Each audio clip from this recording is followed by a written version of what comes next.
Así dijo el Señor: Paraos en los caminos y mirad, y preguntad por las sendas antiguas, cuál sea el buen camino, y andad por él, y hallaréis descanso para vuestra alma. Mas dijeron: no andaremos. Jeremías 6:16. Bienvenidos. Acompáñenme por favor al libro de los Hechos. En esta noche vamos a ver una introducción a lo que es la carta a los Efesios o la carta a Éfeso. Y para comenzar vamos a ver una pregunta. Esta carta, la que vamos a estar estudiando, la carta a Éfeso, la carta a los Efesios, fue escrita por el apóstol Pablo. Y creo que como un buen inicio, como una buena introducción, vamos a ver quién es Pablo, por qué es que escribe esta carta. Vamos a ver cuál es el trasfondo del apóstol Pablo, dónde nació, algunos detalles que podemos tener. La Biblia no profundiza en muchas cosas en cuanto al apóstol Pablo, es decir, detalles personales, pero sí tenemos algunos que son importantes, que vale la pena considerar. Y después vamos a ver qué interacción tiene el apóstol Pablo con la iglesia en Éfeso o con las personas en Éfeso antes de escribir esa carta. Y aquí, para responder un poco esa pregunta, ¿quién es Pablo o quién es Saulo de Tarso? Porque también se le conocía de esa manera.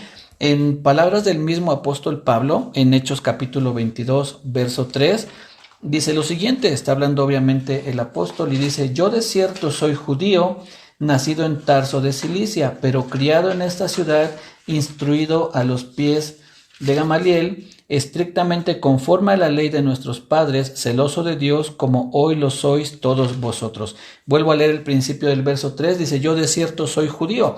El apóstol Pablo era de padres judíos, entendemos que sus padres eran judíos, pero que él había nacido en este lugar que se llama Tarso de Cilicia, y eso le daba la nacionalidad romana. Tarso de Cilicia ciertamente era una provincia de Roma. No es que Tarso estuviera en lo que hoy conocemos como Roma, como Italia, sino que en aquel tiempo, cuando el imperio romano se había expandido mucho, habían llegado hasta ese lugar que era Tarso de Cilicia, y entonces era considerado una provincia romana. El apóstol nace en ese lugar y es considerado como un ciudadano romano. En algún momento él tiene una interacción con un hombre, lo vamos a ver un poquito más adelante, donde este hombre le dice: yo adquirí la nacionalidad romana, dice, yo pagué una fuerte cantidad, y el apóstol le dice: pero yo soy romano de nacimiento.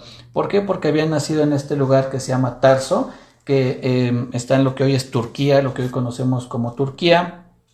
Y entonces el apóstol nace en ese lugar siendo una provincia romana, y entonces se le considera como ciudadano romano, pero judío porque sus padres eran del pueblo judío, ¿no?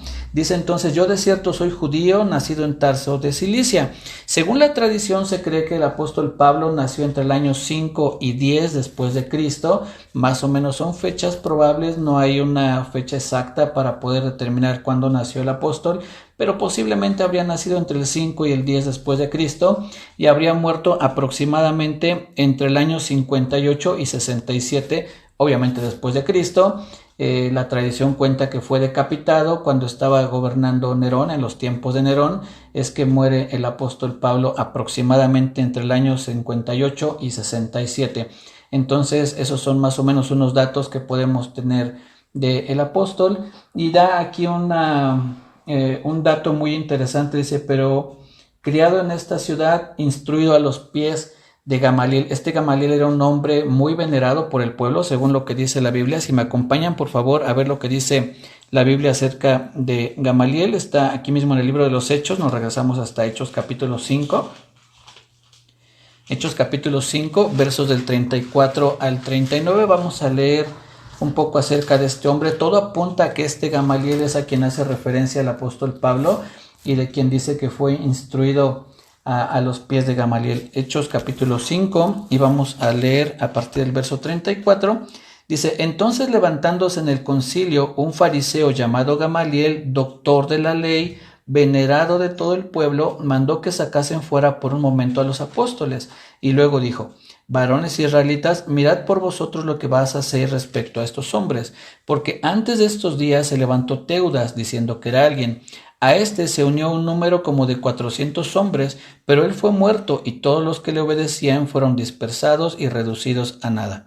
Después de este se levantó Judas el Galileo en los días del censo y llevó en pos de sí a mucho pueblo. Pereció también él y todos los que le obedecían fueron dispersados.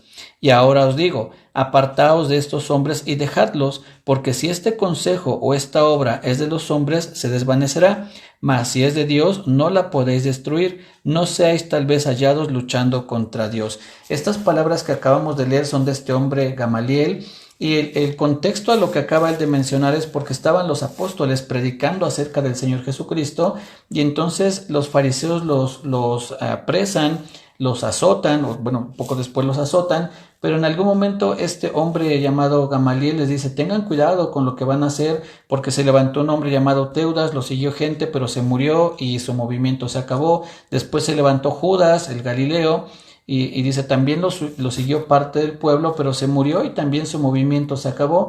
Dice, y si estos hombres que hoy están predicando acerca de Jesús, estoy parafraseando, ¿no? Lo que dice Gamaliel, dice, si esta obra o este movimiento es cuestión de hombres, se va a acabar como se acabó el de Judas y como se acabó el de Teudas. Dice, pero si es de Dios, no lo van a poder detener y quizá ustedes están luchando contra Dios. Qué sabias palabras de un hombre, de un fariseo, que pues podemos entender que no era propiamente un cristiano, no seguía al Señor Jesús, pero fue un hombre muy sabio que dice, bueno, a lo mejor si es de Dios, cabe la posibilidad que este movimiento sea de Dios, dejemos que sigan predicando. Si es de los hombres se va a acabar, pero si es de Dios tal vez estamos resistiendo o estamos luchando contra Dios. Entonces fíjense qué hombre tan sabio, tan inteligente, era un doctor de la ley y venerado por el pueblo. Entonces todo apunta a que es este hombre quien instruyó al apóstol Pablo. Dice lo que leímos en Hechos 22 cuando habla del apóstol Pablo, que es judío, nacido en Tarso de Cilicia, y entonces dice que fue instruido a los pies de Gamaliel. Debía haber sido también un hombre muy importante, si es que no fuera el mismo, aunque todo apunta que sí, pues para que lo mencione, que la gente supiera quién es este hombre llamado Gamaliel, ¿no? Entonces, ese es un poco el panorama de quién es el apóstol Pablo o Saulo de Tarso. Hay un dato también, que el apóstol no cambia de nombre, se le conoce como Saulo de Tarso y después como Pablo. En algún momento se ha pensado, incluso yo también pensaba que había cambiado de nombre, que había sido de Saulo a Tarso, a Pablo, pero lo que más bien se cree es que Saulo era el nombre que él usaba como hebreo, como judío, que viene de Saúl. Muy posiblemente también se le haya puesto Saulo haciendo alusión al rey Saúl, pues recordemos que el rey Saúl era de la tribu de Benjamín, lo mismo que el apóstol Pablo. Ahorita vamos a leer cuando el apóstol dice que es descendiente de Benjamín, lo mismo que era el rey Saúl. Quizá por ahí hay en esa relación, como Saúl era uno de sus antepasados del apóstol Pablo, posiblemente por ahí es que le hayan puesto Saulo o Saúl, y Pablo era el nombre más bien que usaba entre los romanos o entre los griegos. Este dato lo vamos a encontrar, si me acompañan por favor, a Hechos, aquí mismo en Hechos capítulo 13, donde se nos da a entender que no es que haya cambiado el nombre, sino que se le podía llamar tanto Saulo como Pablo. Hechos capítulo 13. Vean lo que dice el verso 9. Dice, entonces Saulo, que también es Pablo, lleno del Espíritu Santo, fijando en él los ojos, y sigue narrando, ¿no? Pero lo que quería hacer énfasis es donde dice, entonces Saulo, que también es Pablo, no dice que cambió a Pablo o que dejó de ser Saulo para ser Pablo, sino nos da a entender que podía ser llamado tanto Saulo como Pablo indistintamente, ¿no? Eso es lo que nos da a entender, no es que haya cambiado el nombre, simplemente que era uno el nombre hebreo y el otro el nombre con el que se daba a conocer entre los judíos o entre los romanos, que era de donde él había nacido, ¿no? Entonces, esta es una imagen muy a grandes rasgos de lo que es el apóstol Pablo. Ahorita vamos a ir viendo todavía un poco más datos de él. Vamos a ver cuál es la primera vez que se menciona acerca del apóstol Pablo en la Biblia, y eso está nuevamente aquí en Hechos. Vamos a estar viajando casi en todo Hechos. Ahora acompáñenme por favor a Hechos capítulo 7. Aquí es donde se menciona por primera vez a la persona del apóstol Pablo, siendo todavía Saulo, antes de que se le comenzara a llamar Pablo. En este momento todavía era conocido como Saulo, y vamos a ver qué es lo que sucede cómo es que se menciona por primera vez al apóstol en Hechos capítulo 7, verso 58 dice, y echándole fuera de la ciudad, está hablando de Esteban, les voy a contar rápidamente. En algún momento apresan a Esteban, uno de los 7 diáconos, un hombre lleno del Espíritu Santo, por lo que comenta la Biblia. Y entonces este hombre hace una defensa impresionante. Pueden leer todo el capítulo 7, les da un paseo por toda la historia judía, tomando obviamente datos muy relevantes, no cuenta con detalle todo lo que ha pasado con los judíos, pero sí mencionando esos puntos estratégicos, y les habla a esos hombres hasta llegar al Señor Jesucristo. Y entonces estos hombres se enojan y van a apedrear a Esteban, y sucede esto que está aquí, dice, y echándole fuera de la ciudad, le apedrearon, y los testigos pusieron sus ropas a los pies de un joven que se llamaba Saulo. Este Saulo es el apóstol Pablo. Después él mismo dice que cuando mataban a Esteban, él estaba ahí y consentía su muerte. Eso lo dice en Hechos 22, verso 20, si quieren apuntarlo. Ahí dice que cuando se derramaba la sangre de Esteban, dice que él estaba presente y consentía esa muerte, ¿no? Entonces dice, y apedreaban a Esteban mientras él invocaba y decía, Señor Jesús, recibe mi espíritu. Capítulo 8, ahí mismo, verso 1. Y Saulo consentía en su muerte. En aquel día hubo una gran persecución contra la iglesia que estaba en Jerusalén, y todos fueron esparcidos por las tierras de Judea y de Samaria, salvo los apóstoles. Y hombres piadosos llevaron a enterrar a Esteban e hicieron gran llanto sobre él. Y Saulo asolaba la iglesia, y entrando casa por casa arrastraba a hombres y a mujeres y los entregaba en la cárcel. Eso es el apóstol Pablo, o Saulo, como era en aquel momento. Era un perseguidor de la iglesia, era un hombre que no se detenía por nada, dice que entraba casa por casa. Vamos a ver ahorita en el capítulo 9 cómo dice, respirando amenazas, pidió cartas para ir y seguir persiguiendo a los cristianos, ¿no? Como un dato extra a todo esto, en el verso 1 del capítulo 8, al final del verso 1 dice, y todos fueron esparcidos por las tierras de Judea. Este verbo que se utiliza aquí de esparcir es el mismo que se utiliza como cuando un sembrador aventaba la semilla, la arrojaba para que cayera en el campo y pudiera producir fruto. Es esa misma idea que da, como que los discípulos fueron arrojados como semillas para que pudiera entonces crecer fruto de ellos en todos los lugares a los que fueron esparcidos o arrojados como semillas. Es la idea que da. Solamente es un dato, pero interesante, ¿no? Cómo es que a causa de que Saulo comienza a perseguir y otros más a la iglesia, son esparcidos o arrojados como semillas para que pudieran dar fruto en otros lugares. Nos saltamos al capítulo 9, por favor, de Hechos, para seguir viendo acerca del apóstol Pablo, que tengamos una idea de quién es. Vamos a leer aquí acerca de su conversión. Ya vimos que él perseguía a la iglesia, aquí sigue persiguiéndola. Hechos capítulo 9, verso 1.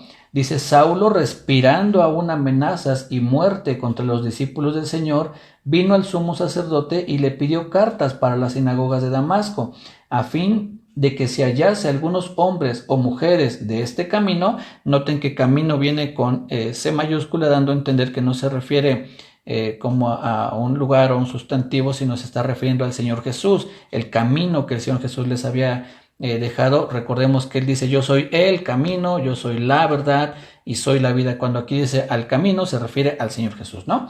Entonces dice en el verso, al final del verso 2, de este camino los trajese presos a Jerusalén, mas yendo por el camino, aconteció que al llegar cerca de Damasco, repentinamente le rodeó un resplandor de luz del cielo, y cayendo en tierra oyó una voz que le decía, Saulo, Saulo, ¿por qué me persigues? Él dijo, ¿quién eres, Señor? Y le dijo, yo soy Jesús, a quien tú persigues. Dura cosa te es dar coces contra el aguijón. Él, temblando y temeroso, dijo, Señor, ¿qué quieres que yo haga? Y el Señor le dijo, levántate y entra en la ciudad y se te dirá lo que debes hacer. ¿Qué es lo que pasó aquí? Que Saulo tiene un encuentro con el Señor Jesús. Él cae a tierra. Hay quien cuando de alguna manera representan, ¿no? En la representación de este evento, dicen que el apóstol cae de un caballo. Aquí no dice cae de un caballo, nada más dice que cae a tierra, pero a veces es una idea que uno tiene, ¿no? Que iba en un caballo, aunque realmente no menciona aquí si iba en un caballo o caminando, solamente dice que cae a tierra. Tiene esa conversación con el Señor Jesús cuando él le dice, ¿por qué me persigues? Él le dice, ¿quién eres, Señor? Yo soy Jesús a quien tú persigues. Le dice que se levante, le da unas instrucciones. Y miren lo que dice en el verso 13, ahí mismo en Hechos 9:13. el Señor le dice a Ananías que vaya y ore por el apóstol Pablo, y dice: entonces Ananías respondió: Señor, he oído de muchos acerca de este hombre, cuántos males ha hecho a tus santos en Jerusalén, y aún aquí tiene autoridad de los principales sacerdotes para prender a todos los que invocan tu nombre. El Señor le dijo: ve, porque instrumento escogido me es este para llevar mi nombre en presencia de los gentiles y de reyes y de los hijos de Israel, porque yo le mostraré cuánto le es necesario padecer por mi nombre. Esa es una de esas promesas que no quisiéramos que Dios nos dé, ¿no? Aquí le está dando una promesa, en este caso se la menciona a Ananías, pero era una promesa para el apóstol Pablo, diciéndole cuánto le es necesario padecer por causa de mi nombre. Otro dato interesante es que en el verso 15 dice: el Señor le dijo: ve, porque instrumento escogido me es este para llevar mi nombre en presencia de los gentiles y de reyes y de los hijos de Israel.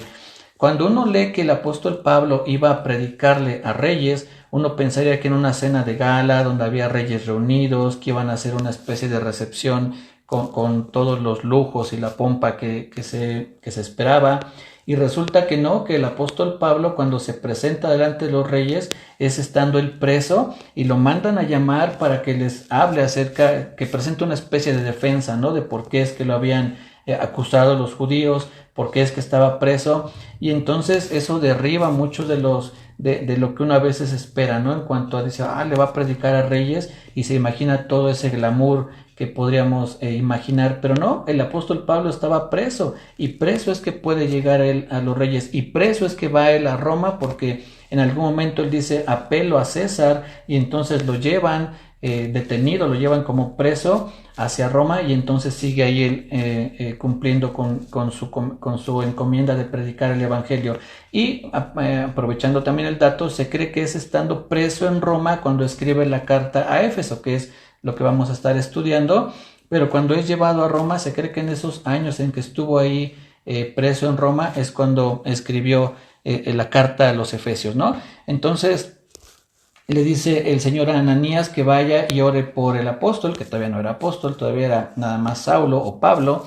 Y entonces vamos a ver lo que sucede. Dice en el verso 17: fue entonces Ananías y entró en la casa, y poniendo sobre él las manos dijo: hermano Saulo, el Señor Jesús, que se te apareció en el camino por donde venías, me ha enviado para que recibas la vista y seas lleno del Espíritu Santo. Y al momento le cayeron de los ojos como escamas, y recibió al instante la vista, y levantándose fue bautizado.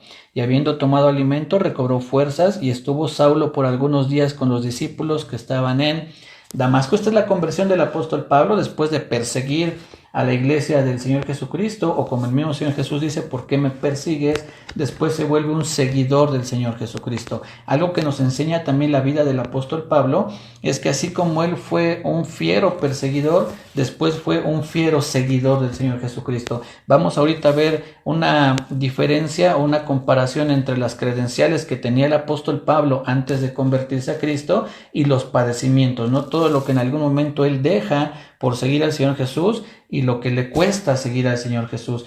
Entonces, el mismo vigor que tenía para perseguir a la iglesia, después lo tuvo para predicar del Señor Jesucristo, ¿no? Es algo que a mí me gusta mucho pensar en esa obra de transformación que hizo el Señor Jesús en la obra del apóstol. No cambió en esencia su carácter siguió siendo mismo, siguió siendo un hombre con un vigor para hacer lo que tenía por delante en su momento: perseguir a la iglesia y después predicar acerca del Señor Jesucristo, ¿sí? Vamos a ver entonces estos dos detalles acerca del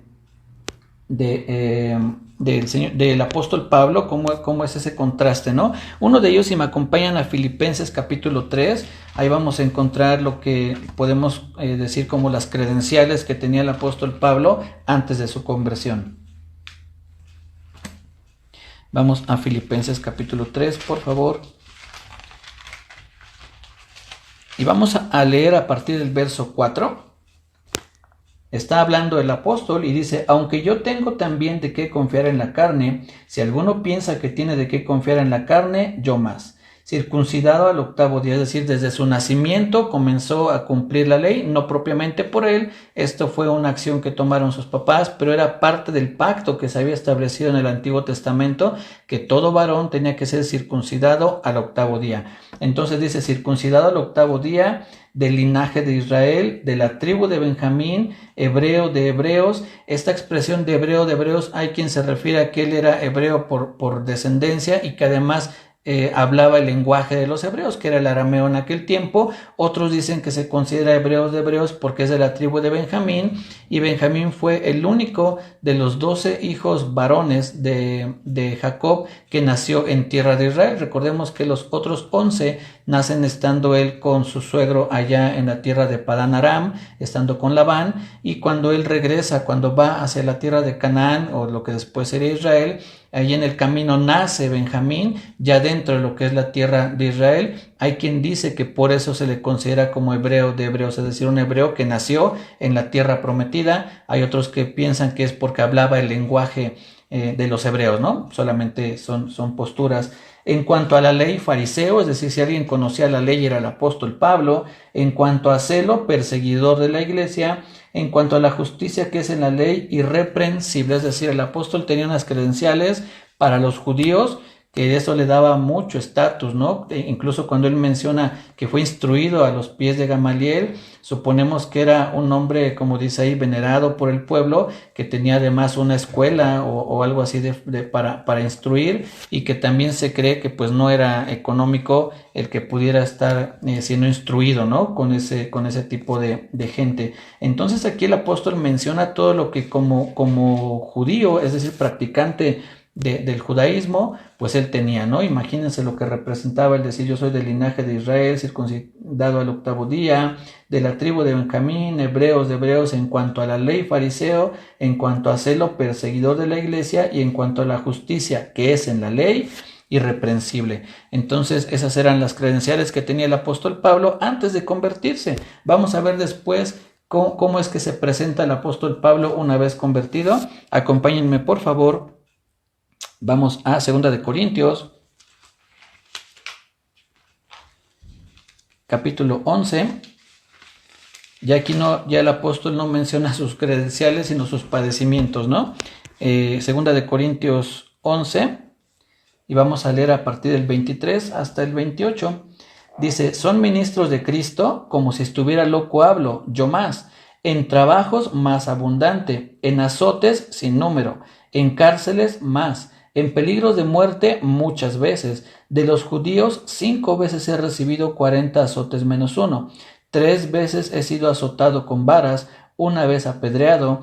3 veces he padecido naufragio, 1 noche y 1 día he estado como náufrago en alta mar. En caminos muchas veces, en peligros de ríos, peligros de ladrones, peligros de los de mi nación, peligros de los gentiles, peligros en la ciudad, peligros en el desierto, peligros en el mar, peligros entre falsos hermanos, en trabajo y fatiga, en muchos desvelos, en hambre y sed, en muchos ayunos, en frío y en desnudez, y además de otras cosas, lo que sobre mí se agolpa cada día, la preocupación por todas las iglesias. Todos estos son los padecimientos, o algunos, porque dice al final, y además de otras cosas, ¿no? O sea, como que no fue una lista exhaustiva, solamente mencionó algunas cosas.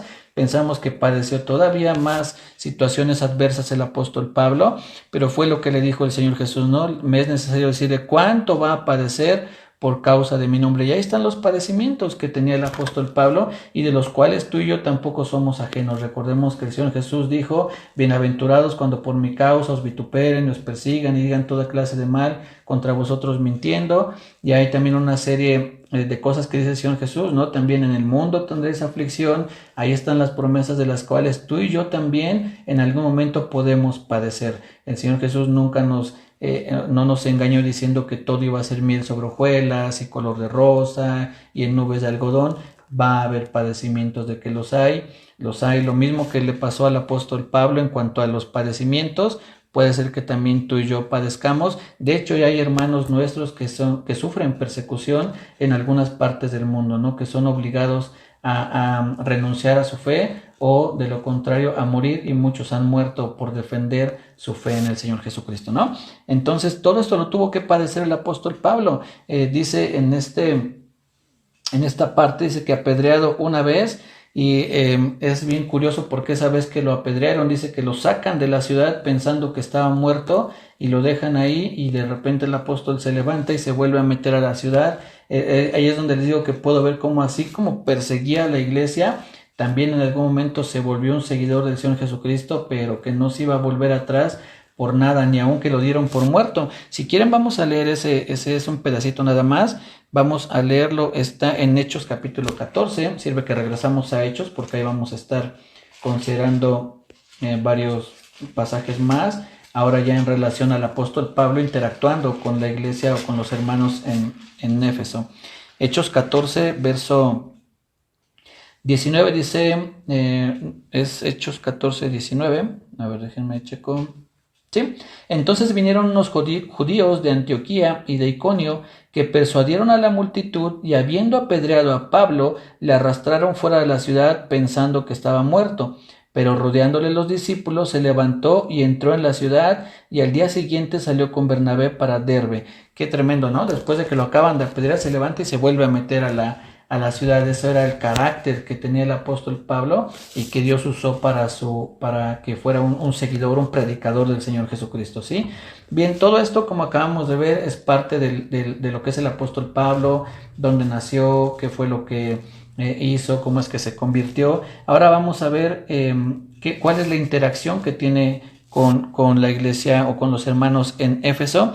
Vale la pena mencionar también que el apóstol Pablo, una vez que se convirtió, escribió 13 cartas de los 27 libros y cartas que están en el Nuevo Testamento, es decir, prácticamente la mitad en cuanto a libros del Nuevo Testamento los escribió el apóstol Pablo. Hay quien dice que posiblemente también la carta a los hebreos la haya escrito él, ahí no es muy seguro, pero se piensa que también. Lo que sí es que escribió una carta a la iglesia en la Odisea, que no es la que está en Apocalipsis, esa es otra carta, pero en Colosenses capítulo 4, verso 16, el apóstol Pablo les dice: cuando haya sido leída esta carta, que la lean también los de la Odisea, y que la carta de la Odisea leanla también ustedes. Entonces se entiende que el apóstol le envió una carta a la Odisea, pero que nosotros no la tenemos aquí en nuestra Biblia. Entonces ahí está una carta más, y quizá también haya escrito una tercera carta a los Corintios, aunque más bien se cree que fue una carta que está entre la primera y la segunda carta a los Corintios. Por ahí posiblemente escribió el apóstol, porque en 1 Corintios 5:9 dice os he escrito por carta que no os juntéis, y da una serie de instrucciones, pero cuando dice os he escrito por carta, se entiende que antes de eso que les envió ya les había escrito alguna otra carta. Entonces pues son datos nada más que tenemos ahí. Ahora sí vamos a Hechos capítulo 18 para ver la interacción del apóstol Pablo con Éfeso. Hechos capítulo 18, vamos a ver lo que dice el verso 19 y 20.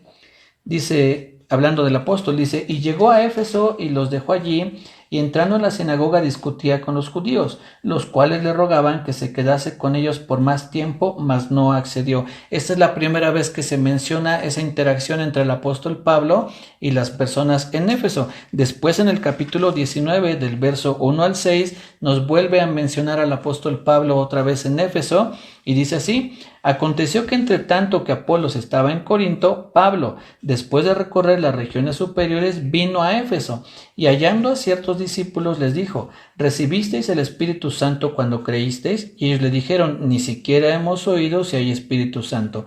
Entonces dijo: ¿en qué pues fuisteis bautizados? Ellos dijeron: en el bautismo de Juan. Dijo Pablo: Juan bautizó con bautismo de arrepentimiento, diciendo al pueblo que creyesen en aquel que vendría después de él, esto es, en Jesús el Cristo. Cuando oyeron esto, fueron bautizados en el nombre del Señor Jesús, y habiéndoles impuesto Pablo las manos, vino sobre ellos el Espíritu Santo, y hablaban en lenguas y profetizaban. Eran por todos unos 12 hombres. Aquí vemos ya el apóstol interactuando ya con cristianos, con hermanos que habían creído en el Señor Jesucristo, que no habían sido todavía llenos del Espíritu Santo o bautizados en el Espíritu Santo. Vemos aquí cómo reciben el bautismo y comienzan a hablar en lenguas. Entonces ya aquí hay ese segundo contacto, digamos, entre el apóstol y las personas en Éfeso.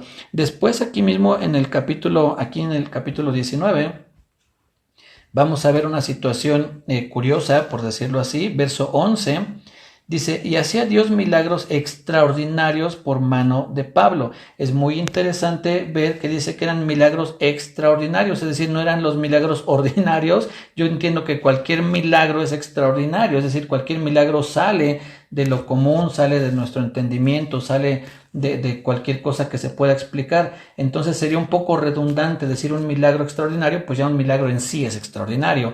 Pero cuando menciona aquí extraordinario es que era algo fuera del ordinario, es decir, no eran milagros que se dieran constantemente, sino fueron milagros que se dieron, da a entender como por única ocasión. Es la imagen que nos da a entender cuando dice que eran milagros extraordinarios, es decir, que se dieron solamente en esa ocasión. Y después dice en el verso 12: de tal manera que aún se llevaban a los enfermos los paños o delantales de su cuerpo, y las enfermedades se iban de ellos y los espíritus malos salían. A partir del verso 13 vamos a leer una situación que se da en Éfeso, aquí en el lugar donde está el apóstol Pablo, que después va a tener mucha importancia, mucho peso. Cuando el apóstol les escribe la carta, vamos a poder entender por qué es que menciona eso. Miren lo que dice: pero algunos de los judíos exorcistas ambulantes intentaron invocar el nombre del Señor Jesús sobre los que tenían espíritus malos, diciendo: os conjuro por Jesús el que predica Pablo.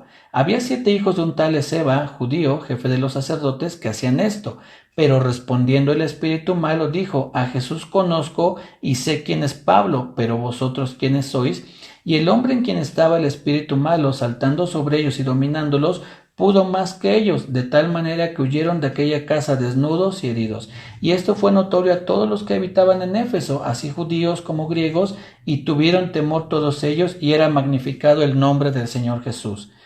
Y muchos de los que habían creído venían confesando y dando cuenta de sus hechos. Asimismo, muchos de los que habían practicado la magia trajeron los libros y los quemaron delante de todos, y hecha la cuenta de su precio, hallaron que eran 50,000 piezas de plata. Esto es bien interesante mencionarlo por dos cosas. Uno, menciona aquí que había exorcistas ambulantes, es decir, gente que de por sí que andaba haciendo una especie de exorcismos o de liberaciones, que no sabemos obviamente qué es lo que realmente sucedía, pero al menos engañaban quizá a la gente haciéndoles creer, como lo que hoy conocemos como las famosas limpias, ¿no? Que hacen limpias y te voy a liberar de cosas y ese tipo de situaciones que entendemos no es correcto. Pero lo segundo interesante es que dice aquí, dice: asimismo muchos, en el verso 19, asimismo muchos de los que habían practicado la magia trajeron los libros y los quemaron. ¿Qué es lo que nos está enseñando? Que en Éfeso había una situación de magia, de ocultismo, de idolatría. Pues más adelante se menciona que en Éfeso estaba el templo de la diosa Diana o de la diosa Artemisa, Artemisa para los de Éfeso y Diana es como le llamaron los romanos, pero era un lugar donde también era de suma idolatría. Entonces, en Efesios, ya en la carta que el apóstol Pablo le escribe a Éfeso, específicamente en el capítulo 1, verso 21, cuando dice que el Señor Jesús fue puesto sobre todo dominio, poder, autoridad, entendemos que los de en Éfeso sabían perfectamente a qué se refería, pues ellos en algún momento habían creído en esas potestades, en esos seres pues demoníacos, ¿no? Que en algún momento invocaban para hacer sus magias y para hacer todo lo que aquí se menciona. Y lo segundo que menciona en Efesios capítulo 1, verso 21, dice que al Señor Jesús se le dio un nombre sobre todo nombre. Miren, vamos a leerlo porque lo dice de una manera muy, muy particular. Efesios 1, 21. Dice así.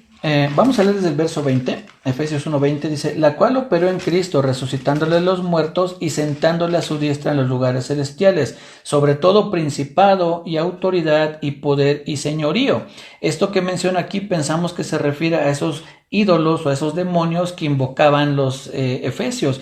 Pero vean lo que dice después: y sobre todo nombre que se nombra, no solo en este siglo, sino también en el venidero. Esto es muy relevante porque en Hechos capítulo 19, del 24 al 35, nos narra esa situación cuando por más de 2 horas la gente en Éfeso estuvo gritando: grande es Diana, diosa de los Efesios. Por más de 2 horas estuvieron de alguna manera proclamando el nombre de esta diosa, de la diosa Diana. Y cuando el apóstol Pablo les dice aquí en Efesios que al Señor Jesús se le dio un nombre, sobre todo nombre que se nombra, dice, claramente ellos tenían presente que en algún momento ellos invocaban a esa diosa y que en algún momento lo hicieron por más de 2 horas cuando tuvieron ese conflicto con los discípulos del Señor Jesús. Entonces de ahí es que va tomando relevancia lo que estamos viendo, lo que estamos estudiando en cuanto al apóstol Pablo, cuál fue la primera interacción que tuvo con la iglesia o con los hermanos en Éfeso, porque cuando escribe su carta entonces nos va a quedar a nosotros todavía más claro por qué escribe ciertas cosas ahí el apóstol Pablo. Y para concluir vamos a ver lo que dice en Hechos 20, porque después eso también nos va a dejar muy claro todo lo que sucedió, ¿no? Hechos capítulo 20, le voy a leer lo que dice, denme un segundo. Vamos, si quieren apuntar desde el verso 22 al 31, Hechos 20 del 22 al 31, dice: ahora he aquí ligado yo en espíritu, voy a Jerusalén sin saber lo que allá me ha de acontecer, salvo que el Espíritu Santo por todas las ciudades me da testimonio diciendo que me esperan prisiones y tribulaciones. Pero de ninguna cosa hago caso, ni estimo preciosa mi vida para mí mismo, con tal que acabe mi carrera con gozo y el ministerio que recibí del Señor Jesús para dar testimonio del Evangelio de Dios. Ahora vean lo que dice en el verso 31.